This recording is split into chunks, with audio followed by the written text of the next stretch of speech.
प्यारे बच्चों, स्वागत है आपका आज के इस वीडियो में। आज हम जानेंगे विश्व रेड क्रॉस दिवस के बारे में और इसके संस्थापक के बारे में। कौन थे इनके संस्थापक, कब मनाया जाता है दिन। तो आइए शुरू करते हैं आज का वीडियो। मैं Arun Kumar, assistant professor PG college Joshimath. इसके अलावा मैं रेड क्रॉस का कोऑर्डिनेटर भी हूँ यहाँ पीजी कॉलेज जोशीमठ में। तो इसके बारे में सामान्य जानकारी आपको देना मेरा कर्तव्य भी है। तो सामने आप जो इमेज देख रहे होंगे, देखिए ये फाउंडर ऑफ रेड क्रॉस हैं। इनका जो नाम है वो है सर जीन हेनरी ड्यूनेंट। यही वास्तव में रेड क्रॉस के संस्थापक थे। जो रेड क्रॉस सोसाइटी है इसे कई बार शांति का नोबेल पुरस्कार भी दिया गया है। तो आइए इसके बारे में कुछ जानकारी ले लेते हैं। देखिए, रेड क्रॉस दिवस 8 मई को ही क्यों मनाया जाता है, इसका एक कारण है। क्योंकि सर जीन हेनरी ड्यूनेंट का जो जन्म था वो 8 मई 1828 को हुआ था और इनके जन्मदिन को 8 मई को हम जीन हेनरी ड्यूनेंट के जन्मदिन को रेड क्रॉस डे के रूप में मनाते हैं। विश्व रेड क्रॉस दिवस 8 मई को मनाया जाता है। आइए कुछ मूलभूत चीज़ें जान लेते हैं रेड क्रॉस के बारे में। रेड क्रॉस के जो मूलभूत सिद्धांत है, आखिर रेड क्रॉस की स्थापना क्यों की गई। रेड क्रॉस के 7 मूलभूत सिद्धांत हैं। एक है मानवता, निष्पक्षता, तटस्थता, स्वतंत्रता, स्वैच्छिक सेवा, एकता और सार्वभौमिकता। तो आइए इनको जानते हैं, ये क्या चीज़ें होते हैं, इसके सिद्धांत क्या क्या है। सबसे पहला सिद्धांत आप देख रहे हैं अपनी स्क्रीन पर, मानवता। मानव का पीड़ा से बचाव रेड क्रॉस का एक महत्वपूर्ण कार्य है। रेड क्रॉस का उद्देश्य जीवन एवं स्वास्थ्य की रक्षा करना है, जैसे युद्ध, प्राकृतिक आपदा, पानी, भोजन की कमी या अन्य दूसरी स्थिति में मानवता की सेवा करना। दूसरा उद्देश्य है इसका, मूल सिद्धांत है निष्पक्षता। यह राष्ट्रीयता, धर्म, विश्वास, श्रेणी या राजनीतिक राय के आधार पर कोई विभेद नहीं करता। रेड क्रॉस का जो तीसरा सिद्धांत है वो है तटस्थता। तटस्थता निष्पक्षता की भांति तटस्थता भी रेड क्रॉस कार्य करने के लिए एक विशुद्ध शर्त है। अर्थात हम निष्पक्ष रूप से समाज सेवा करते हैं, किसी से किसी प्रकार का कोई भेदभाव इसमें शामिल नहीं किया जाता। तो रेड क्रॉस का जो मूल सिद्धांत है उसमें तटस्थता को शामिल किया गया है। रेड क्रॉस स्वतंत्रता के एक सिद्धांत का भी पालन करती है, अर्थात रेड क्रॉस एक स्वतंत्र रूप से कार्य करने वाली संस्था है। संस्था के रूप में रेड क्रॉस अपने देश के कानून के अनुसार कार्य करने के निर्णय लेने के लिए स्वतंत्र है। पांचवा सिद्धांत है इसका स्वैच्छिक सेवा, अर्थात समाज सेवा है लेकिन स्वैच्छिक होनी चाहिए। रेड क्रॉस में स्वैच्छिक रूप से राहत प्रदान करने का कार्य आंदोलन के रूप में चल रहा है आज की डेट में, जिसमें किसी प्रकार के लाभ या प्राप्ति की इच्छा नहीं होनी चाहिए और न ही हमारी होती है। रेड क्रॉस को जब हम लेते हैं या इसमें शामिल होते हैं, इसके सदस्य बनते हैं, तो ये हमारी स्वैच्छिक सेवा होती है, किसी पर किसी प्रकार का दबाव नहीं होता। क्योंकि जो भी कार्य होते हैं या तो वो दबाव से होते हैं या स्वभाव से होते हैं, और रेड क्रॉस स्वभाव से आपको स्वैच्छिक सेवा के लिए प्रेरित करता है, किसी प्रकार के दबाव से प्रेरित नहीं करता। इसका एक और सिद्धांत है वो है एकता। किसी भी देश के लिए एक ही रेड क्रॉस संस्था हो सकती है, यह सभी के लिए खुली होनी चाहिए और ये एकता के सिद्धांत पर कार्य करती है। हमारे देश में भी इंडियन रेड क्रॉस सोसाइटी है, जिसकी विभिन्न क्षेत्रों में शाखाएं हैं। उत्तराखंड में भी इसकी शाखा है और इसकी जो यूथ रेड क्रॉस सोसाइटी की शाखा है वो आपके कॉलेजों में स्थापित की गई है। हमारे कॉलेज में पीजी कॉलेज जोशीमठ में भी यूथ रेड क्रॉस सोसाइटी की शाखा स्थापित की गई है, जिसमें 50 स्वयंसेवी पंजीकृत हैं। इसका 7वां सिद्धांत है सार्वभौमिकता। सार्वभौमिकता का मतलब होता है ये सभी जगह, हर क्षेत्र में, हर समाज के सभी हिस्सों के लिए समान उत्तरदायित्व के रूप में कार्य करने वाली संस्था है। अंतर्राष्ट्रीय रेड क्रॉस तथा रेड क्रिसेंट के अंतर्गत समस्त रेड क्रॉस समितियों को समान स्थिति प्राप्त है, समान हिस्सा प्राप्त है, समान उत्तरदायित्व प्राप्त है और कार्य एक दूसरे देश को सहायता प्रदान करने में भी विशेष स्तर पर इसका स्तर निहित है।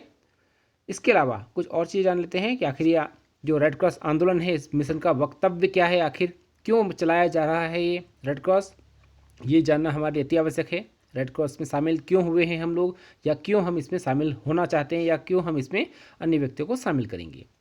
रेड क्रॉस वास्तव में मानवीय दुखों को, जहाँ कहीं भी वो दुख हो, रोकना, उसे दूर करना, जीवन और स्वास्थ्य की रक्षा करना और मानव मात्र के सम्मान को सुनिश्चित करना, विशेषकर जब सशस्त्र संघर्ष होता है और अन्य आपातकालीन स्थितियाँ होती हैं, बीमारियों की स्थिति होती है, उन आपदाओं को रोकने के लिए, रोकथाम करने के लिए और स्वास्थ्य तथा सामाजिक कल्याण के हित में काम करने के लिए, स्वयंसेवियों को बढ़ावा देने के उद्देश्य से सहायता के लिए आंदोलन के सदस्यों की सतत तैयारी और उन्हें रक्षा और मदद की जरूरत एवं उन सभी में एकजुटता की सार्वभौमिक भावना को पैदा करने के उद्देश्य से बनाई गई है।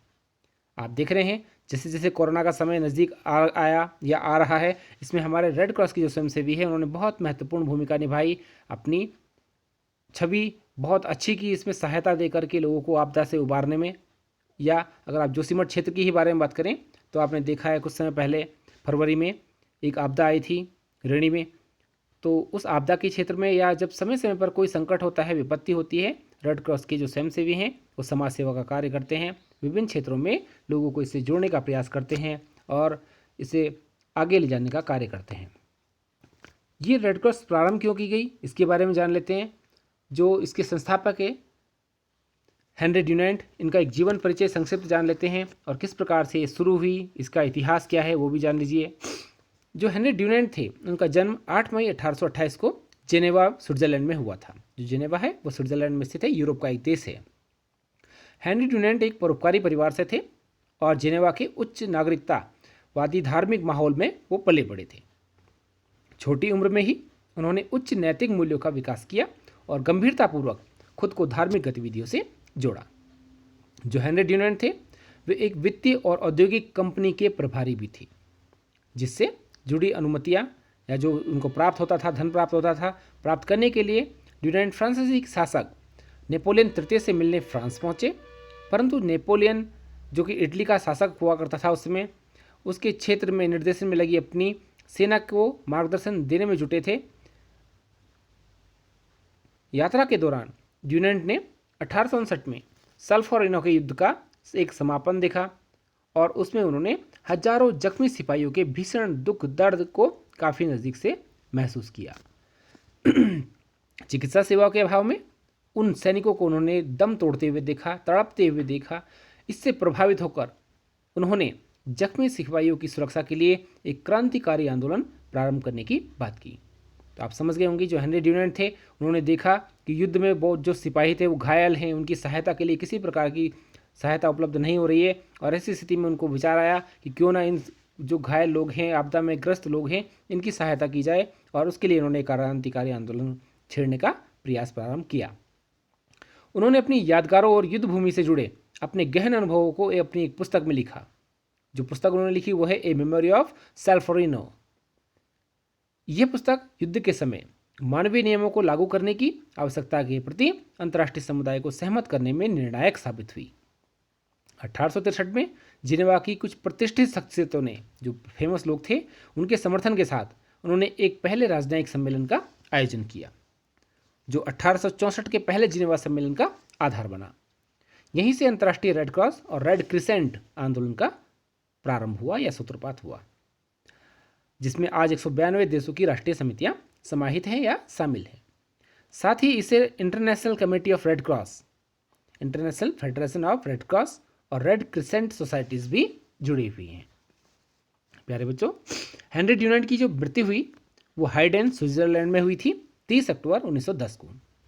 उनकी मृत्यु के पश्चात उनकी वसीयत खोली गई तो दुनिया को ये जानकर बहुत हैरानी हुई कि नोबेल पुरस्कार की राशि तथा लोगों से आई दान की जो राशि थी उन्होंने उसका बिल्कुल भी प्रयोग नहीं किया।